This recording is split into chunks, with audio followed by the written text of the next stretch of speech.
Hello, I'm Steve. A little about myself. I'm a retired law enforcement officer with 20 years of service. I began my career in the jail, worked the road, and became an investigator. During my career, my training consisted of everything from SWAT to becoming a state certified crime scene technician.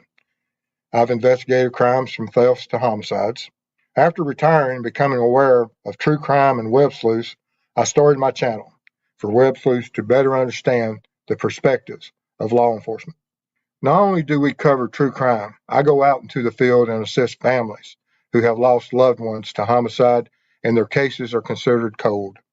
Join me as we look and bring attention to these critical cases.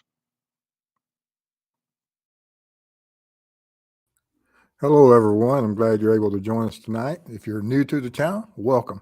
While you're in chat, I'll have a presentation and I'll jump back and forth between chat and the presentation, try to answer any questions that you throw in there. Mrs. Steve is in Florida. I'm up here in Georgia this week.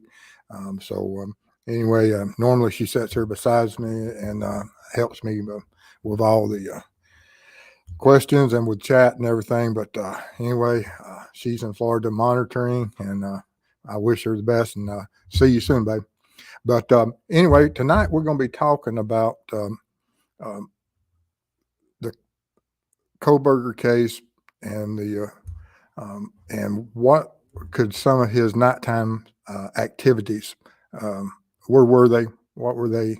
What was occurring during those critical hours on days other than just the night that the horrible crime occurred in Idaho.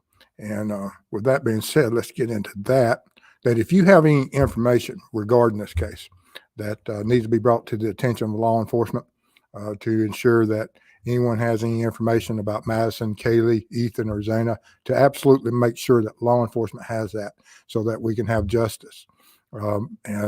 Also bring attention to the trial, whereas we have Kohberger, who has been charged with this crime, and a lot of details have come out since his arrest, and we have opposing opinions out there, which is great for the fact that through those opposing opinions of if he's guilty or innocent, that all the information, the court system will work, it will balance out, and justice will be found.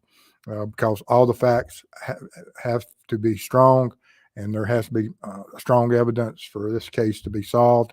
And I believe that if you look through the probable cause affidavits and the information, everything from the DNA to vehicles, camera, everything that law enforcement that has brought to the table, and in a absolutely timely manner. We see so many cases across the country that, sometimes it takes years to get to this position as far as identifying a suspect. Law enforcement brought everything to the table and absolutely went out and found someone that the evidence led them to as being the offender. Of course, he's innocent until proven guilty, but through the probable cause affidavits and building that evidence, they certainly have identified someone that, in my personal opinion, appears to be the one that is responsible for these cases. And it's when I'm looking at this that there's a lot of discussions that, and a lot of differing opinions out there of his guilt or innocence. And and it is the state's position and responsibility to prove his guilt. And like I said, that's what we're going to be building towards. And tonight I want to look at something a little bit different. And I want you to put yourself in the mind of a predator and look at some of the things for the fact that the offender in this case that committed these crimes, we know from the probable cause affidavits that Kohberger was in this location in the preceding months at least 12 times that law enforcement alluded to in the affidavit. But what was he doing during those other times? And that's what we're going to be focusing on tonight, for the fact that the defense has come up with a alibi of sorts. And we have to look at that and see what he was doing and see if he was taking those long drives, and he is a predator, and regardless of who the predator is, I don't care if you're on the other side and you're saying that he's absolutely innocent, we still have a predator. And what would that predator be doing in those hours, as far as planning, staging, possibly identifying other victims or other crimes that he was committing during those early morning hours, for the fact that, as we saw with BTK, that he had multiple potential targets at any one moment. And then you have certain individuals like Bundy that would go and just work a crowd to try to find a potential victim that would fall into his ruse.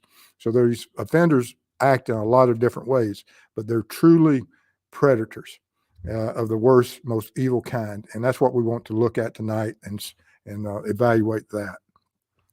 All right. Of course, like I said, if you have any information on this, make sure law enforcement has it. Some of the articles that are out there, and speaking about this, is that through the alibi, or what was he doing, why was he up moving about that night when his phone turned off. And of course, his defense attorneys say that he was on solo drive late at night, and but they don't say exactly where he was that night. And is there going to be evidence that he was elsewhere on other nights also? And because if this is something that law enforcement has, and they have the ability to track him, and he would have left home on other nights and potentially checked on a lot of different areas. And it was with that thought that I looked at what are some of the other potential places that he could drive? What would he be looking at late at night? For the fact that in my law enforcement career, if I wanted to go get a criminal, it depends what you're targeting. If you're targeting just DUI, if you're looking for DUI task force and you work with that and you're looking for that, you check out the bars and where the restaurants are that serve the patrons that leave those bars, and where do they go immediately upon the bars closing.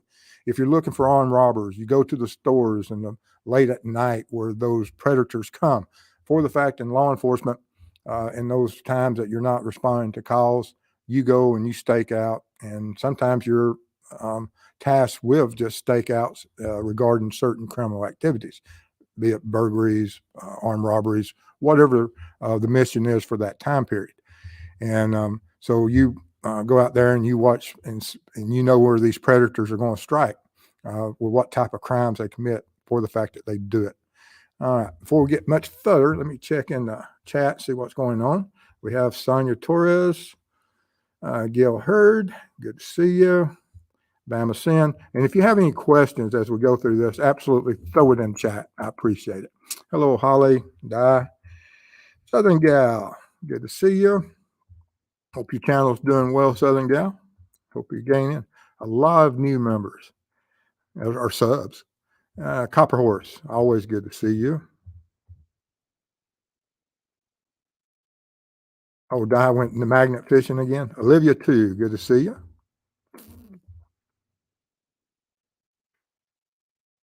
It's Dandelionus. Hello. And just trying to get caught up because I don't want to get too far behind, because if I do, we know where that leads to. There's Jennifer, Mead. Sonia says, oh, now I remember this channel. And Steve, you check out a lot of channels. Thank you, Sonia. I'm glad you said. Di says, I see the waffle, so Georgia. Yes. Now, when you see the waffle, you know exactly where I'm at.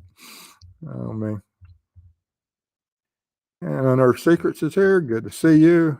We had a great meeting, Zoom meeting yesterday with a equipment provider. Joanne Jackson's here. Matt. Here's Black. Always a pleasure to see you.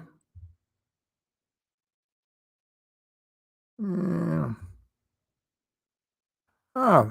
Gail already has gifted one True Crime Web membership. Thank you. Appreciate your support. All right. Well, with the defense laying out that this is part of his normal activities, that as we had on the night that these crimes occurred, these 4 homicides, that this was part of Kohberger's normal routines of going out and just riding around. And so they have to explain his movements that night. And so there would be movements of his through other areas on other nights. And there could be a lot of reasons for that. If he is a predator, he checked out other areas. And that's what I was focusing on. What other areas could there be?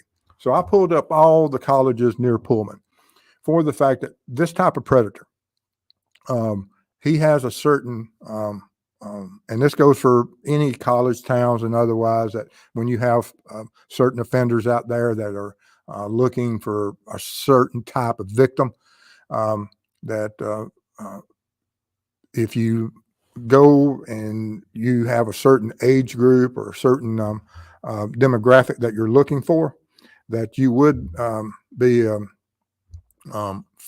in certain areas, like some of the predators that prey upon children, they put themselves in positions of where children are located. And if you have a target age of, say, late teens, early 20s, you'll put yourself in college towns if that's your preferred type of victim. And so I pulled up and colleges near Pullman and found that within 200 miles, there's 26 colleges. And I'm pretty sure that if most of y'all searched your areas within a certain time frame of travel, you'll see that there's a lot of different types of colleges, 2 years, 4 years, community colleges, and otherwise within a certain distance of you. But, excuse me, but, whereas a 4-hour trip is something that probably the average offender probably wouldn't do on routinely or weekends. It's possible, but I was looking at more of what would be an hour and a half, 2-hour drive. And so we're looking around 100 miles. And so I found that located near Pullman, there's 18 colleges and within 107 miles. Now the enrollment population for the total combined 18 colleges is 95,708 students that are enrolled or was noted in the research that I did. And so if you looked at what would be the demographics as far as female versus male, so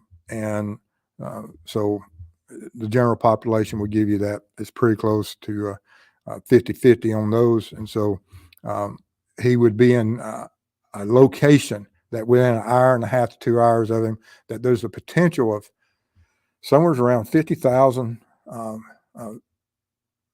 females that could be within whatever his target age group and description that he would like, which is critical information in what law enforcement would look at. And I want y'all to look at it in the same way, that and how would what schools are closest, and how would law enforcement go out and try to analyze the information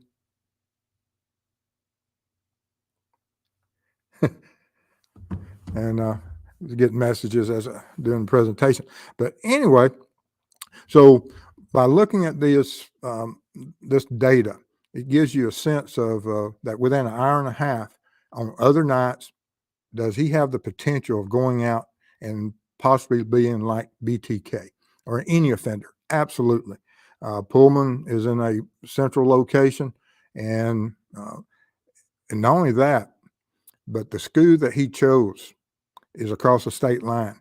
And within this 107 miles, you'll see that there's other schools that are across state lines that's within an hour and a half to 2 hours. We have 3 different states, and some offenders choose to operate, whereas locally they may go across county lines, or they go from cities to the county and vice versa, or they go from county to county and state lines, for the fact that when you have separations of jurisdiction, it clouds the issue of investigations. And you'll see that a lot of offenders do that. And in this case, we had where a state line was crossed, and but law enforcement was able to use good skills of and getting out the lookouts and making sure everyone's aware.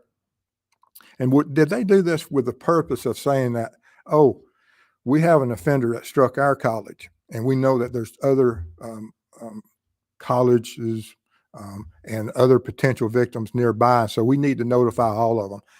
Is that a strategy of law enforcement? Absolutely. That if you identify that you have victims at one college, it would be something that law enforcement would be prepared to do and be able to provide that information to the communities for the fact it's just good police work. And we saw in this case that a lot of leads were developed quickly by law enforcement, which is absolutely a tremendous plus. All right, let's see. Let's see if there's anything going on. Get caught up with Chad again, and then we'll move right on. Hello, Louise. Addison. Aline. Then let's see. Make sure. Hopefully, I won't miss too many questions now. Hello, Wanda.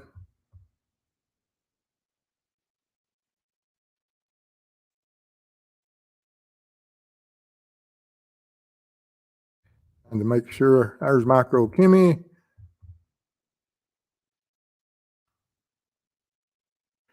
Gilhurst said, I wonder if he was an outcast, maybe antisocial behavior with depression, just saying.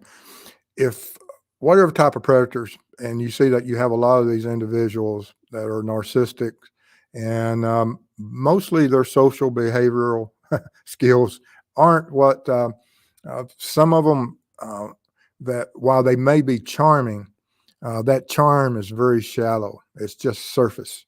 It's just a part of a ruse for them to hide exactly what's going on behind that cloak of those, as Mrs. Steve would tell you, those dead eyes. And so while they may put up a good front, there'll be times that that front is broken and people might recognize that that was odd behavior. And we see from some of the interactions of some of the comments made by people that knew him that absolutely there were certain things that stood out in hindsight.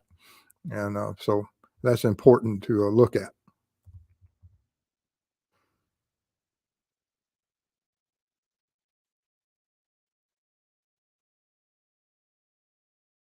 Doing pretty good, trying to keep caught up, not guy. True crime time. Yes. All right. So now let's get into a little bit more. That in Pullman, Washington, of course, you have the Washington University, and then you have Moscow that has two universities. Lewiston's one. Washington has one. I don't know how you pronounce the Coeur d'Alene. Idaho has one. Spokane, Washington has 5. Walla Walla has 2. Which College Place, Washington is, and Walla Walla are associated. So there's 3 there. Pasco, Washington had 1 university. Moses Lake, Washington has 1. Pendleton, Oregon has a college. LeGrand, Oregon also had a college.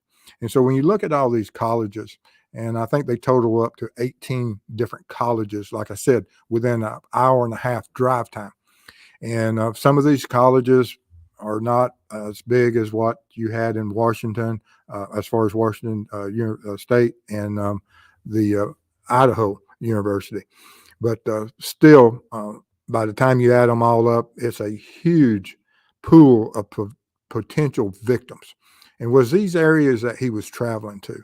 And so now that we have a list of colleges, what were the distances and what would be the time frame and his driving patterns? And law enforcement would look at that. They're not just going to look at and we know that they looked at more than just the night of the crimes, because they said that we identified where he had came into that location in Moscow that night, on other occasions at least 12 times. Now, had he had other times turned his phone off and they didn't know where he's at? Absolutely. But they'll also look at areas of these other colleges that was he heading towards them? Did his phone ever turn off other times? Because that will possibly help identify if they can break the code of what was going on in this individual's mind of was there other potential victims and what triggered him to pick this location versus others and through his travels. And here's some of the Washington State University, of course, is in Pullman where he was at. Then you have the University of and this all has mileages on it. That 7 miles away, you have the University of Idaho. You have New St. Andrews College that's only 8 miles from Pullman also. So as I went through all these schools and trying to identify and trying to see that when you go to these college towns, what else comes along with that college age group? You're going to have those places that after school and after where do the students go and let their hair down, and where do they go and enjoy their in between studies and have other activities and things that would occur, food trucks, bars, games, sports, that through these activities. And not only that if you have a lot of students, you have students that are also having to work their way through college. And so you can go to restaurants, and a predator is going to know that. He's going to focus on that. In these college towns, I can go to a restaurant and I'll be able to see, maybe even strike up a conversation with a waitress or whatever his target, and he can go from restaurant to restaurant or any areas or whenever in the stores, grocery stores and otherwise, and be able to pick out certain individuals if a predator wanted to. And that is one of the things that we have to be so aware of, situational awareness of when we're out and whenever we send our children off to college, to make absolutely sure that they're aware of the dangers and to try to not put yourself in those high-risk situations. But we got, and all of these go up, escalate in miles by going down through the list. Lewis State College is 23 miles away. Eastern Washington University is 56 miles. And Gonzaga, I don't know how you pronounce that one, is 66 miles. So you have 6 colleges and potential, and you see that some of these areas may, 10,000 students, 7,000 students, 3,000, almost 4,000 students. And so that there is a high probability that he would have been able to identify a lot of other potential. And if Kohberger is the one responsible, or if it's any predator out there that is out there doing these things, and they go out and if they're organized, which this offender would be organized for the fact that he was able to go take weapons, able to overcome 4 victims, and able to escape without detection until the discovery of the victims. And so, being able to do all that and is absolutely something that you wouldn't expect, and not have limited amount of contamination of his DNA at the scene. Unfortunately for the offender, Kohberger left a DNA profile at the scene, which is huge through a small area, and that he evidently never realized that would be able to contain his DNA, and therefore a mistake was made.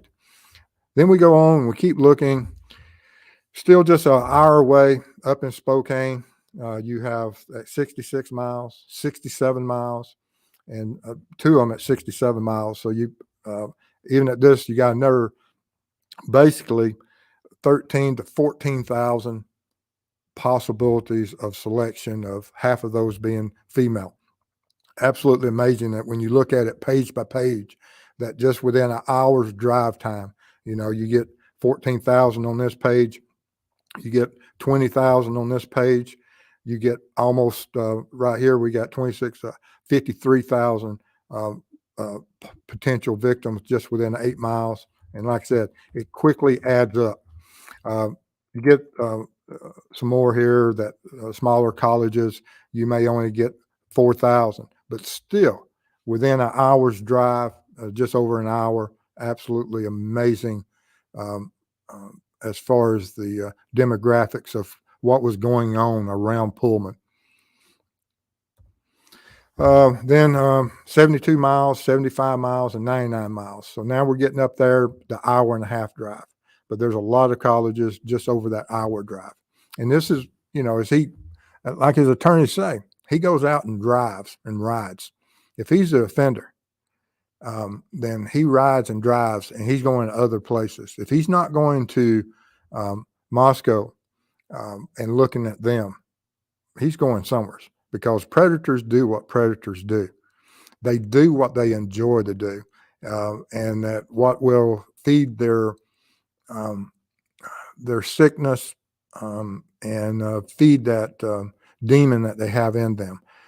It's absolutely amazing that of what these offenders will do, and it's not like we can think like them. They're absolutely on a different page, and but realizing and having the training and seeing that these offenders,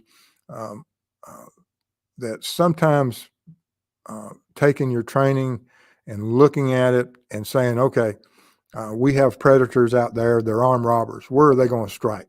They're going to strike to where you have those isolated lone stores, victims, and otherwise. And how did he identify the ones that are potential victims? And then also we have to look at what point and what time did he finally focus, and what triggered him for that night that he decided that he was going to go to King Road in Moscow and attack Madison, Kaylee, Ethan, and Zana. What was that triggering factor? And we won't know until Kohberger decides to answer that. But anyway, with that being said, let's get into chat and see if we have any questions and see what's going on. All right. Oh, me. I hope everybody's doing well. I've been busy this week, guys.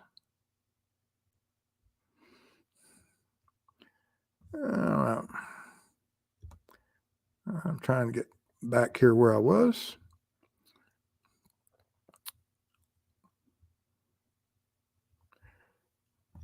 I get so far behind, guys, when Mrs. Steve's not here with me helping out. Oh, me. We got quite a few people here tonight. Thank y'all. Like I say, if you have any questions, throw them in there.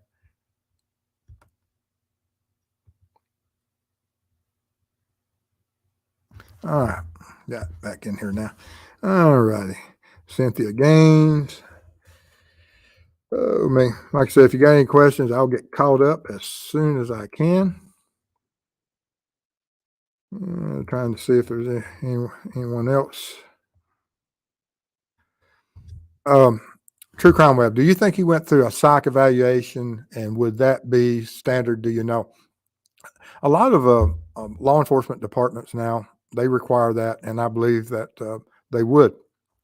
Now, as far as the studies and schools and whatever they would do for certain positions, I have no idea. But I went into law enforcement where some departments were starting polygraphs and these psych evaluations. Not every department did back in the day. Most certainly not when my father started in the 60s.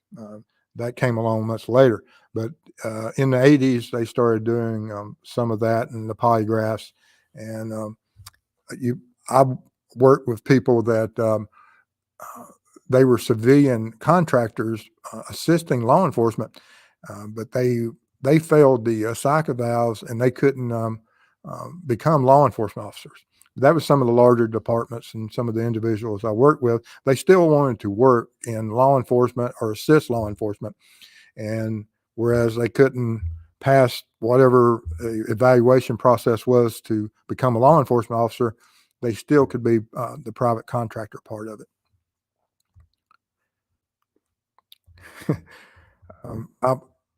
If y'all remind me on Sunday for my members, I'll tell you a story about one of the guys, one of the greatest guys I ever met, that he couldn't pass the psych valve evaluation, but he was absolutely a great resource.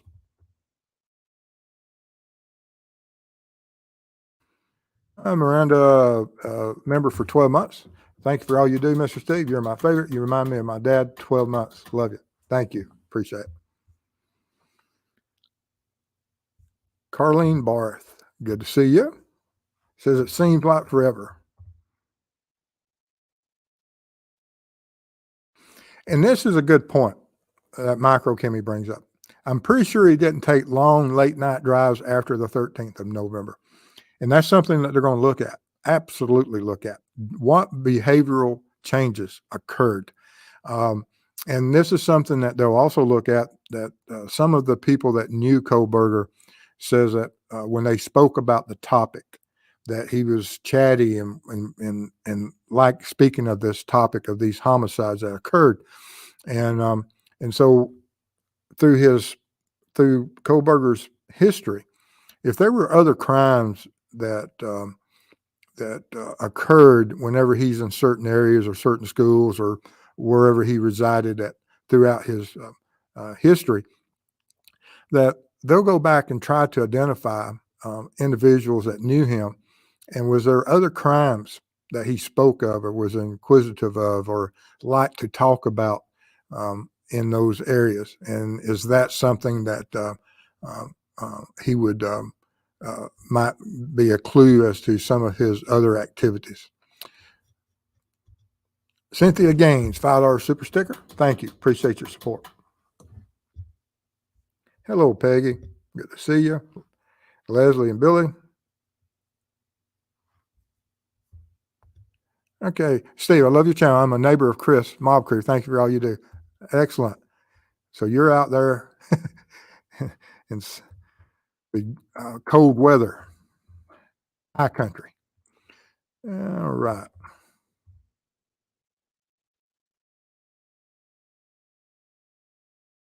Kimmy, you and Mrs. Steve, it's always in the eyes. But like I said, those people, they put that cloak of secrecy and they live behind that whatever veil that they place across their true intent and whatever ruses that they bring to the table, trying to lure these victims into lowering their guard.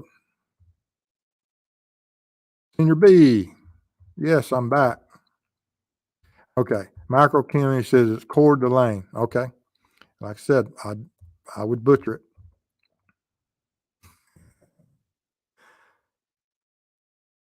Okay. Your daughter lives in Walla Walla? So, and Walla Walla was, let's see,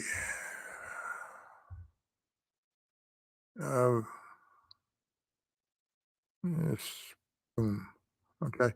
Yeah, it's only what, an hour and a half away. So most certainly could have been within his stomping grounds.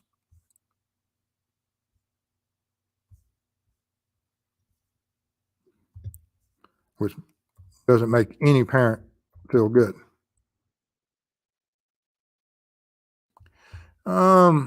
Laura Southern says, I would like to know what kind of girls picked on him when he was growing up. I think he wanted to pay back like Ted Bundy did. The girl they want but hate. Ted Bundy was a lawyer to be. Yes. And we know from some of the work that Kohberger did in his other schooling out in Pennsylvania that that survey is very disturbing.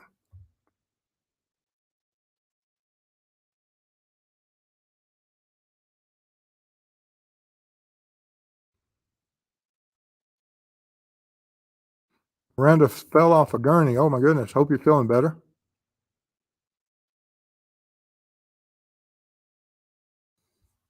And yes, he could have picked out places, and they, like I said, being organized, um, the organized offenders, they have a plan. Of course, they'll have a pre-staging area for the fact that you can't leave your home and go directly to certain types of crime and then return to your home wearing the same clothing or otherwise, for the fact that a neighbor may see you and remember what you was wearing, or with all the technologies now that if certain clothing and whatever type of crime you're going to be associated with, that you'll see, and this is something that we studied way back when, that they'll have these staging areas of where they'll go change your clothing, prep for that armed robbery or whatever type of home invasion or whatever they're going to do. And then they reverse it. They go back to that safe ground. And it's someplace that they've identified as a staging pre-crime and post-crime of where they can change and make and clean up or do whatever is necessary that gets them out of the sight of public for a critical time period of where they can go and do things that's not in the view of the public or law enforcement.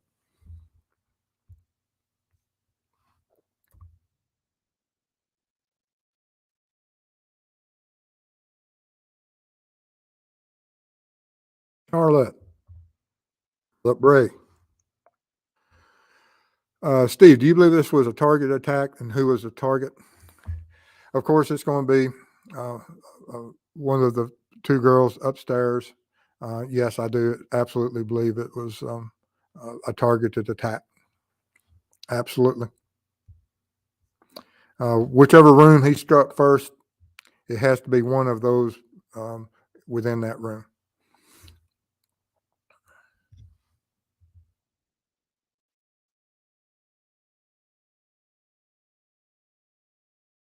Philip Bray asked that question.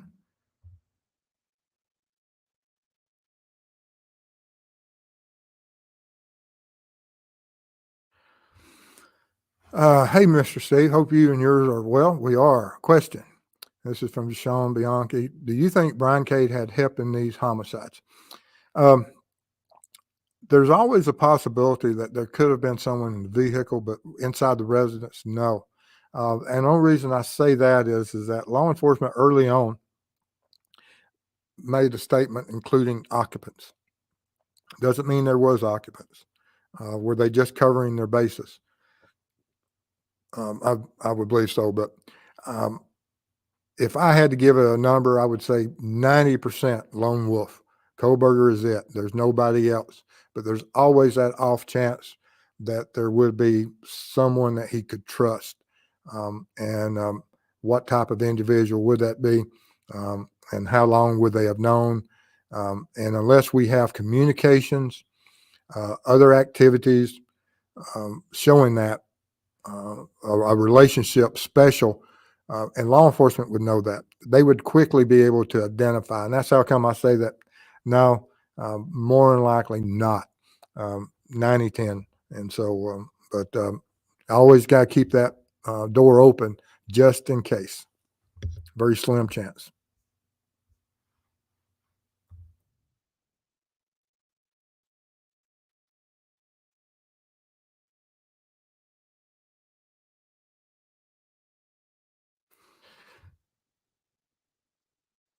And their secrets going bye-bye.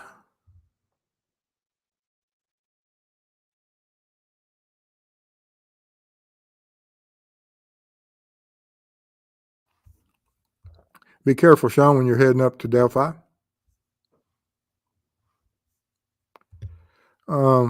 Legace Ames, this is eye-opening. Absolutely. Thank you. Appreciate that. But yes, and like I said, there's when you look at all these colleges and the potential of that these predators will put themselves in position and be able to identify.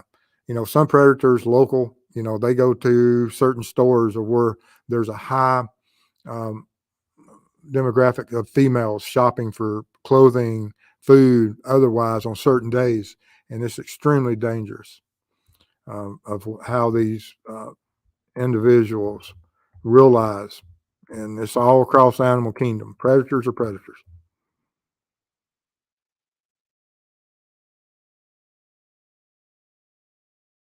Eileen says, Mr. Steve, your investigative thought process is amazing. Thank you. Appreciate that.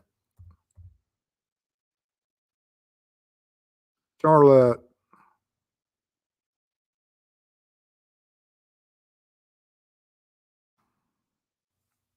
And yes, and that's what I'm saying is that Senior B said, I really think if it was him, it may have been as simple as seeing them at Mad Greek when they were working.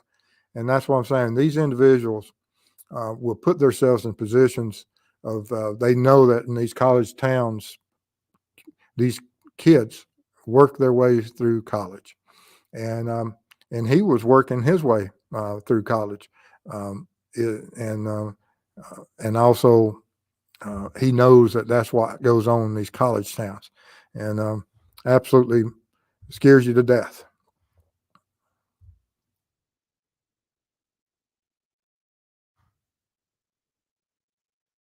And Senior Bear, did BK maybe somehow cross paths with KG simply due to her being into true crime? Absolutely. I mean, the one individual that can answer that will be the offender. Hopefully, we'll get to that.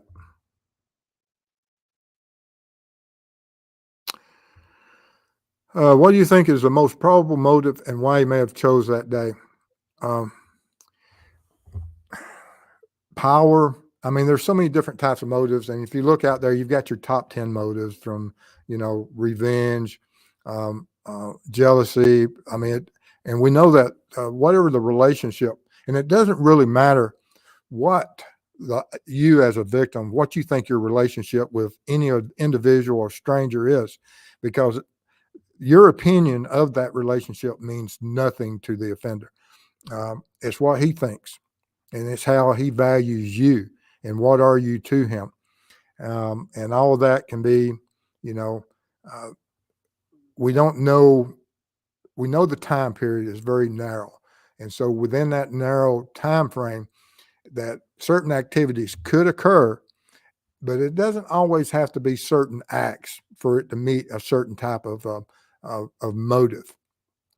That they can still reach whatever type of satisfaction through the power or other type of feelings that they, was photographs made, was there any images, or will he totally relive it in his mind?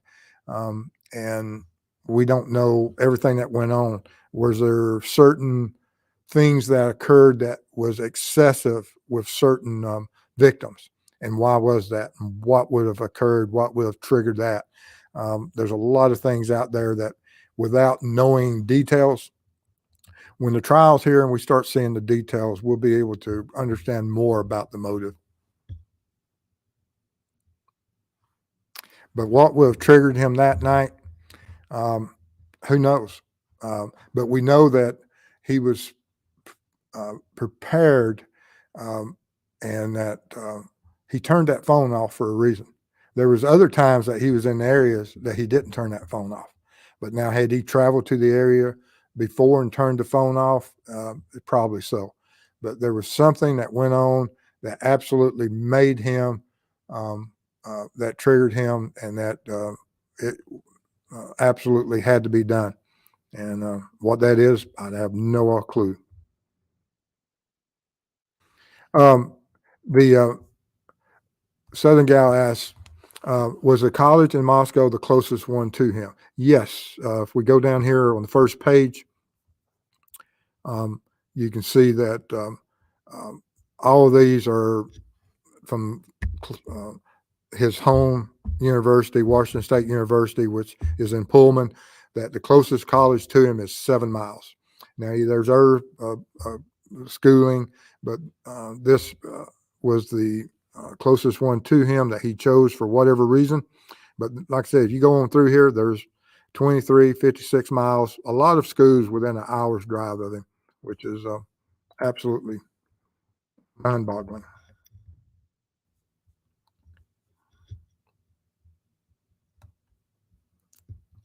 Let me get back up here to crime.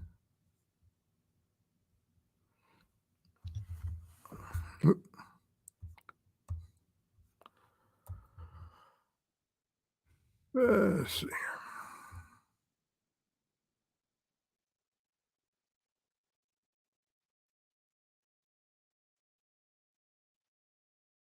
I won't mess up too bad here.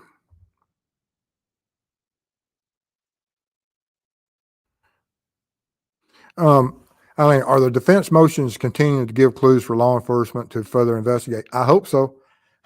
you know, if I didn't, and that's what I look at as what is the defense putting out there, and why are they putting it out there? They have to explain those late night drives. Where was he going? What was he looking at? And if he struck one night during certain hours, what other places during those hours did he go for what the attorney said? And I would look at them definitely. Doesn't mean that they will lead anywhere, but when you're sitting at that round table and you're trying to figure out what other crimes are supporting crimes, it doesn't always have to be homicides. Some of these individuals have other pastimes that they are, those individuals that sit in the shadow, peek through windows, and there's a lot of different activities that these offenders may um, uh, do during certain late hour nights. And like I said, they're some weird individuals.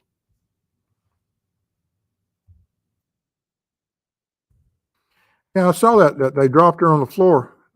My God, how unlucky. I'm glad she's okay though. Hello, Melissa. Hope she's okay. Al on the prowl. Hello.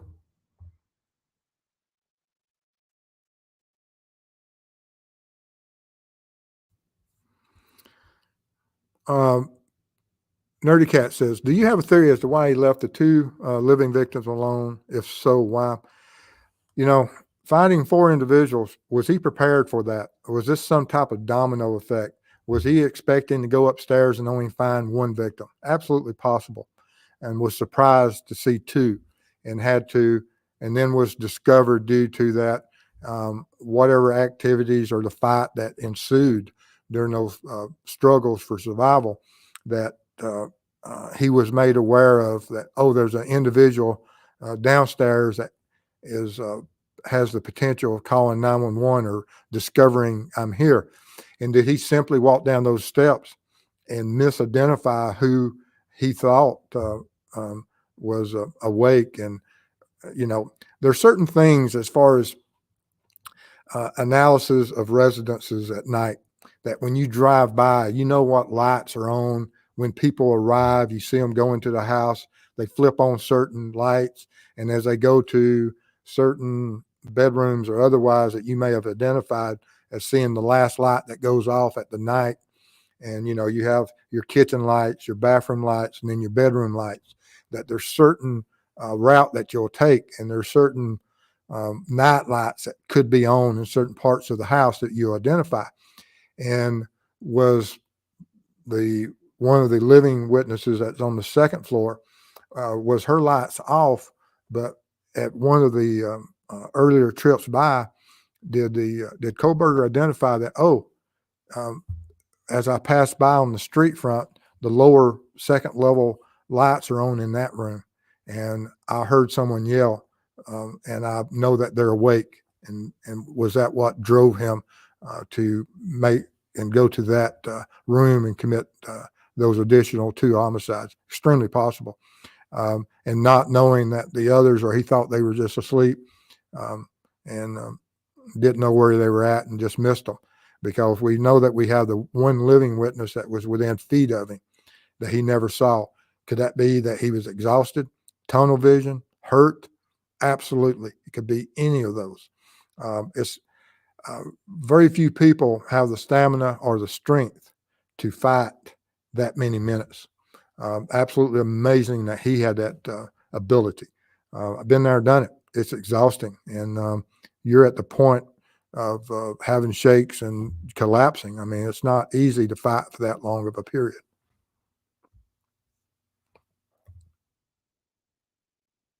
Ask Mrs. Steve; she'll tell you that she saw me come in exhausted a lot of times.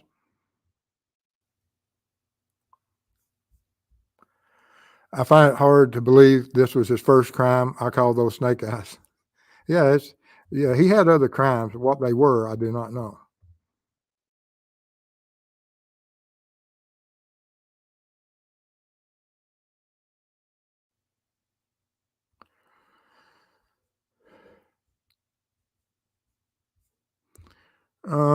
Can you explain what he has learned from his dad as far as dad's profession, HVAC? I think plus all his education would have taught him about getting away with the crime. The survey itself, just by itself, would have told him so much. I don't know what all the replies were, but by looking at those questions, they were very detailed, and he was wanting, and he had considered certain aspects of committing a crime and what was the details and because just with the survey from his Pennsylvania school days doesn't mean that he didn't also research those questions and see what the answers to those questions were through the social media and through YouTube and every area that if you type a question in on Google and go back to his survey and type in a question and see how many answers you get and see what those answers are. And would that better educate you? As far as HVAC or something, I don't know what he might could have learned from it, but from his survey, absolutely.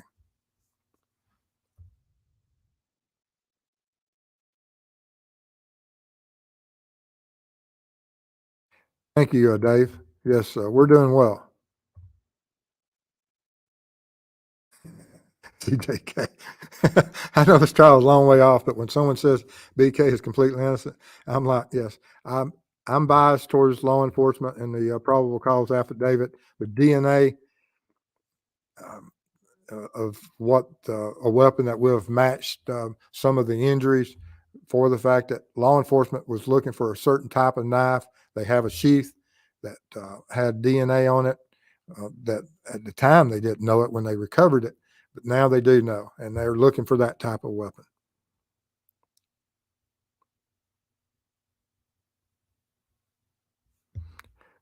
Jay says Kohberger appears to be loving life in jail. He's got a girl's attention, looks healthier than he ever has, and doesn't seem to be in any rush to exonerate himself. And you can look at him and Ted Bundy. That Ted Bundy absolutely relished in the attention and the power that the court gave him of being able to go in there and make those survivors relive those experiences. And part of his sickness and of being a predator, narcissistic. And can Kohberger do something like that? There's a long way to trial. There can be a lot of things and a lot of developments before we get to that. But um, it wouldn't shock me.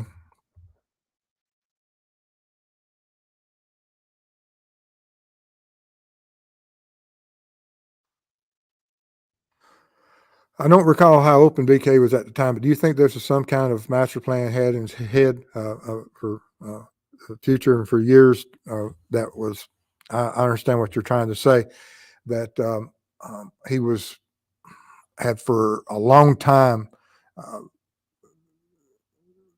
moving towards becoming a budding serial offender.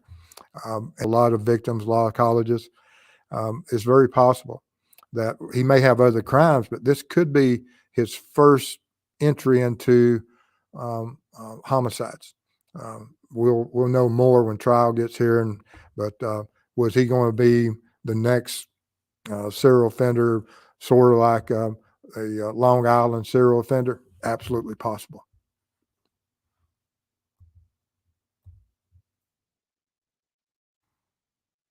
Yeah, there you go. There's some kind of master plan had going on for years. Yes. Wonder if the weapon will ever be found. If there's any possibility of him telling the truth and everything, yes, um, there's that. That is a great possibility.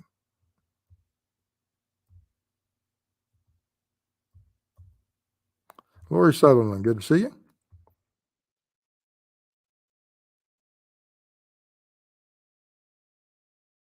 Leanne,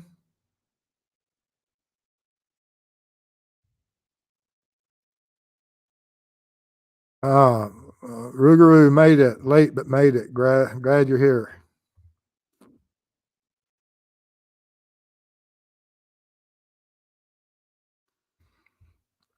I believe the day he had to stand in front of the classes, they ridiculed him as what catapulted him. Possible. There's a lot of things that can build up and trigger individuals, but uh, we will know more as trial gets here.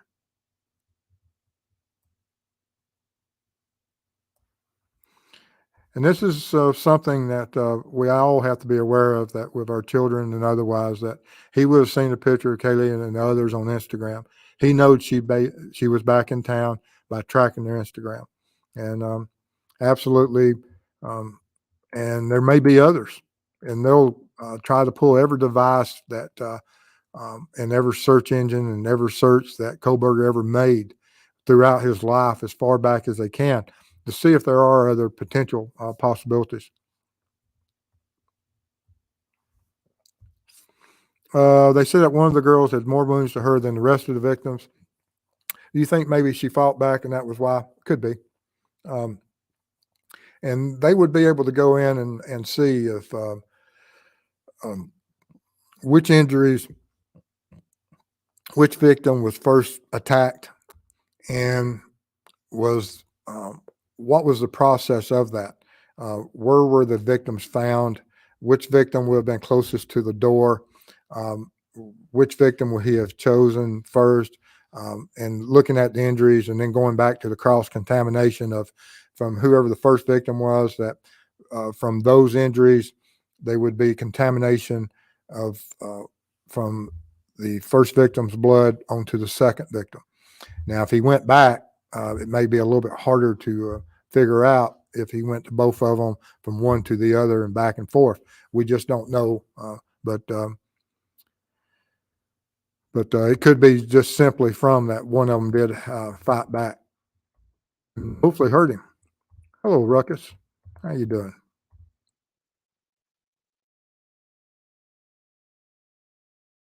Dog defender?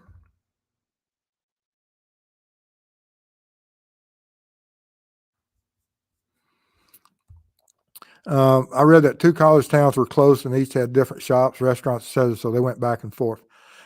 Yes, you had where Moscow and Washington was closest, but the other towns, as you go across this chart, um, from left to right and then back to left to right, that they go everywhere from his own college to all the way to 107 miles, I believe, which is just over an hour and a half drive time.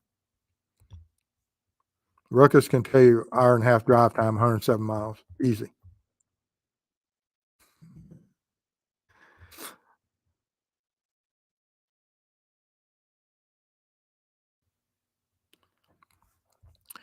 I don't know of all the of anytime you have college towns, there would always be some type of activities there. No ifs, ands, or buts about that.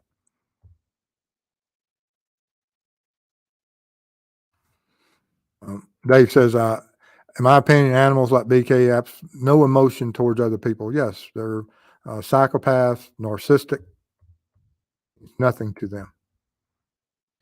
And your ability to negotiate your way out of harm's way means nothing to them.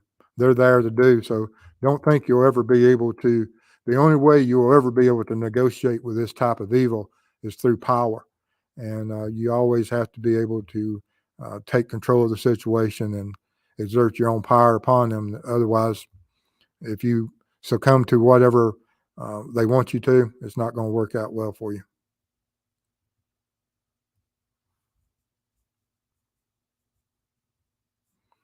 Love to hunt. Yes, Fort Dyer, when they go through this, they, you know, they will try to evaluate and make sure that they have jurors that can stand the pressures and everything that would happen and have limited knowledge of the case. Redfoot, good to see you. Glad to see the national treasure survived this trip without a bodyguard. Um, I may have had a bodyguard. I have several. Um, I Unreal.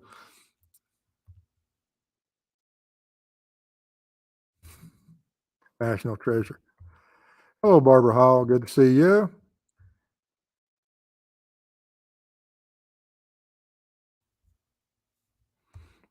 Yes, Mark. I think he has stalked a few houses in the area of 1122. Wouldn't be surprised if his phone data shows he visited other colleges in the area.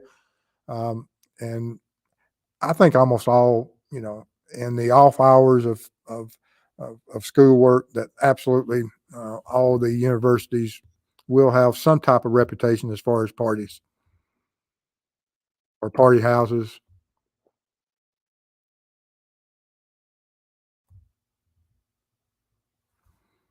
Yes, we were right at November, so yes, there was certain holidays coming up.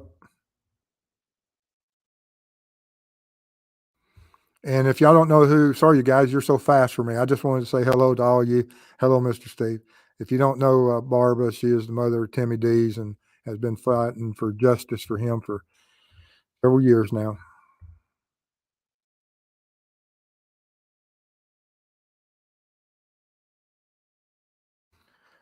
Sonia says, Gail Hurd, yes, he does remind me of Bundy. I still wonder how he managed to get all four.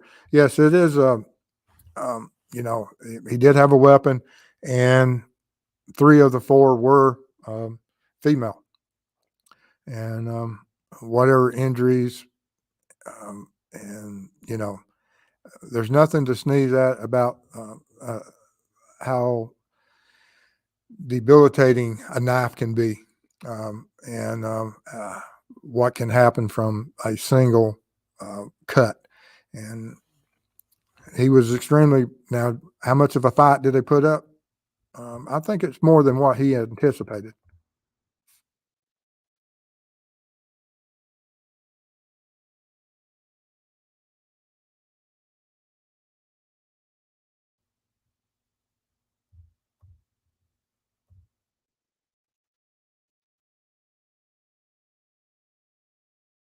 Dog defender. Mr. Steve, do you feel this is the right suspect? I do, but many are swayed, curious about your professional opinion. Yes, from the evidence, I mean, you, you have to explain away a lot.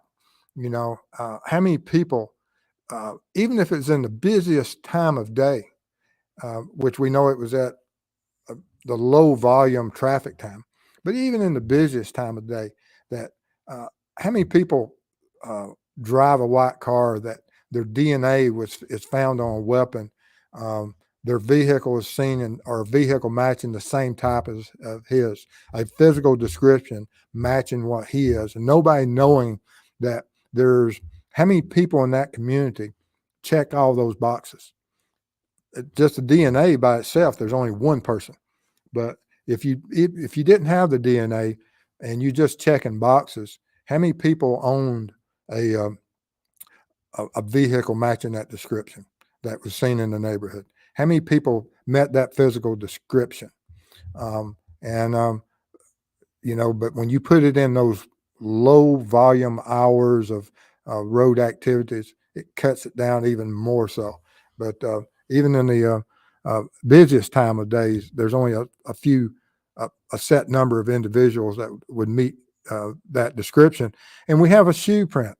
And that from that shoe print, they're going to be able to determine a shoe size. And they wouldn't include the shoe in the probable cause affidavit if it wasn't within the same parameters of what Kohberger shoe size is.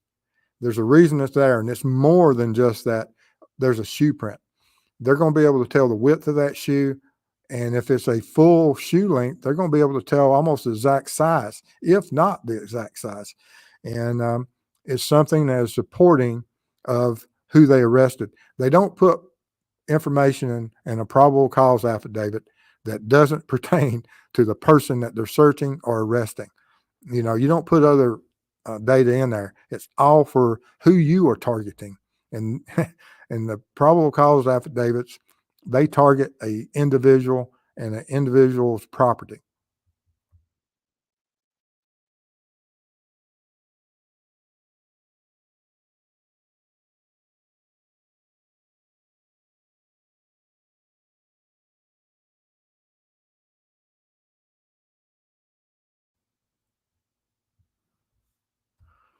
Dog offender, talking to Jay.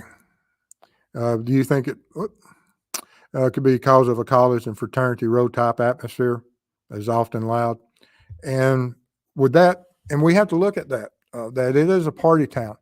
And through those activities that you have these different houses, regardless if it's sororities or frat house, whatever, that those individuals are preoccupied with parties.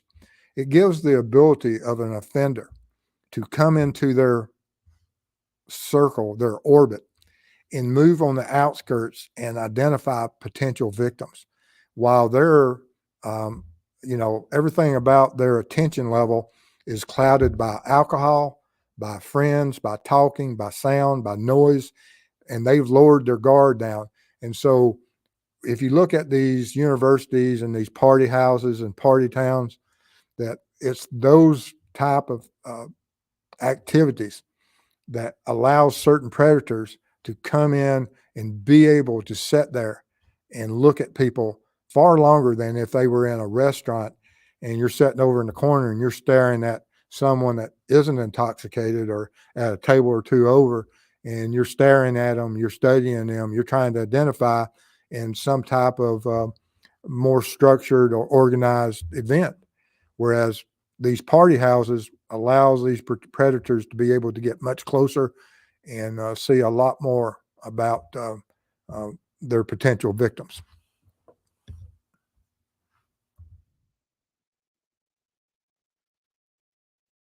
And this falls right into the same thing I was just talking from Mary. Do you think he could have been watching them for some time from their apartments across the way without someone recognizing him from there? And if it's during some activities, he could have been just in the shadows, almost extremely close, or even closer. Could he have walked through a party? Sure.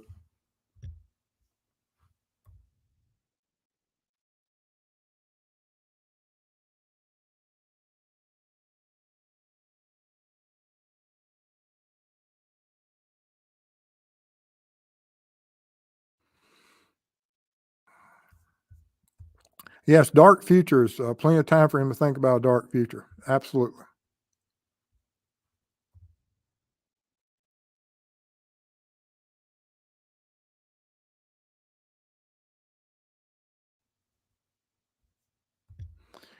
Steve, could you do a live about cell pings and geofencing? I know you did one before on pings, which was interesting. Yeah, I did that on um, uh, the Delphi with Libby and Abby, and went and they only had limited technologies and a single tower, which I don't think that's going to be the case.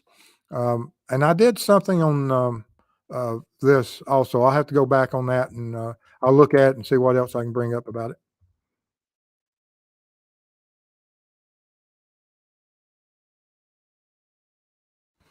And Bill says, I want to know how he knew he was there that night. Could it be as simple as social media? Could be. Who knows?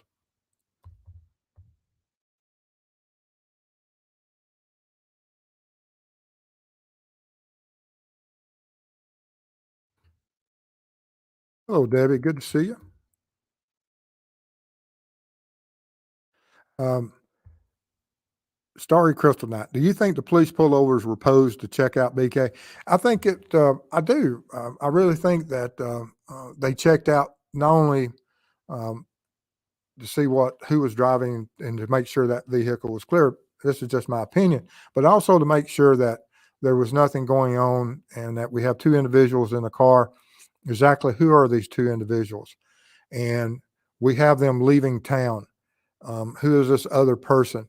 Is it somewhere else that we need to go back and possibly check that if this person that is leaving the state with Kohberger is another local, then we may have additional areas that we have to secure. Could they be just checking on the welfare of that individual? Absolutely. But they could also have been checking, trying to figure out, and all officers going up there looking at them, identifying that, oh, this is a family member. Oh, I know who this is. And through casual conversations that what was said and who are we, that um, they were able to identify. But there's a lot of reasons that law enforcement would have stopped these individuals at a certain point to make sure welfare check of everybody in the vehicle, and also, do we need to go back to Idaho and um, possibly look at another property or secure it?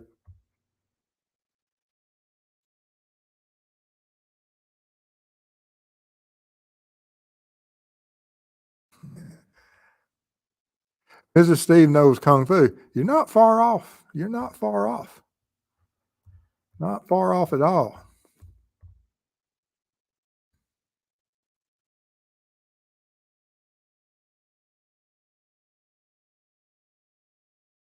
I really wish they were allowed to use sodium pentothal so we could really find out what in the tarnation, I love that, was going through his mind from the beginning. I worked a case that was used on, or a cold case that was used on. Documented. Absolutely amazing.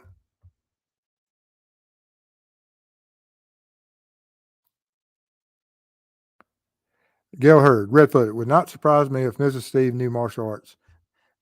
Winner, winner, winner.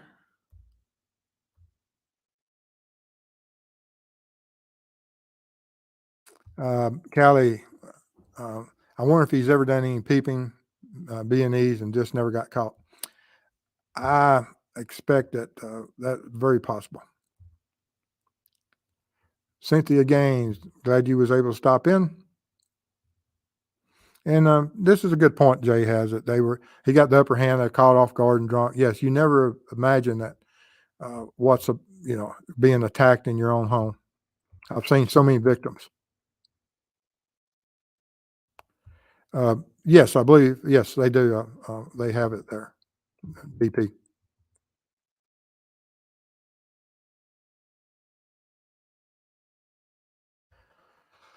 Could they have found latent shoe prints in his apartment? Now, I would say they found latent shoe prints, but does that mean those latent shoe prints they found in his apartment were from blood transfers? No, but there's a lot of ways that even from you spilling certain fluids or things from the refrigerator sticky, that you'll find, you look at linoleum floors or some of the hardwoods, that there's footprints there, but just what are they from? And of course, that takes testing to identify what fluids it is, because some of them, even with which I've got to do some testing on some of my shoes that I'm going to go back that have dried and been drying for months, that I'm going to rehydrate and resaturate not with the synthetic blood, but just with moisture, and see how good of a transfer I get to test this, that if he made that mistake, would you be able to get a presumptive blood test off of that?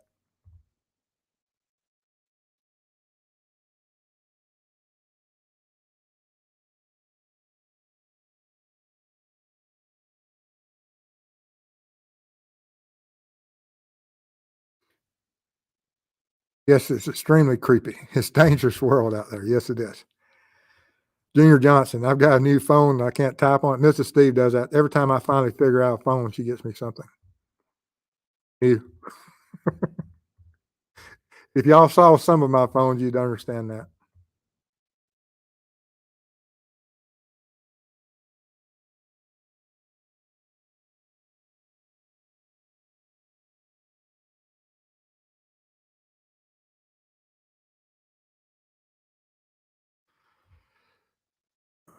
Yes, Miranda, I read the message you had.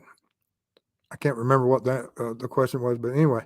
Well, guys, I appreciate y'all being here tonight, and thank y'all for all the subscriptions and all the support that you give this channel. And means a lot to us. I just returned from last week. I drove over 3,300 miles, and tomorrow for our members, I'll be sharing some images with you of some of the bridges I crossed. I got on a bridge taking frenzy there for about 15 hours, and drove a long way in one day. But anyway, Appreciate all y'all's support. Couldn't do it without y'all's support and donations and the members and everything. But we'll have a show tomorrow night around 7. And also, I've got to, I'll let y'all know about my schedule for next week of shows. And I'll probably be doing some traveling also coming up relatively quickly. And all right, guys. But I appreciate y'all all being here, and y'all stay safe, and we'll see y'all soon. Let me get back up here to something. There we go. And thank y'all.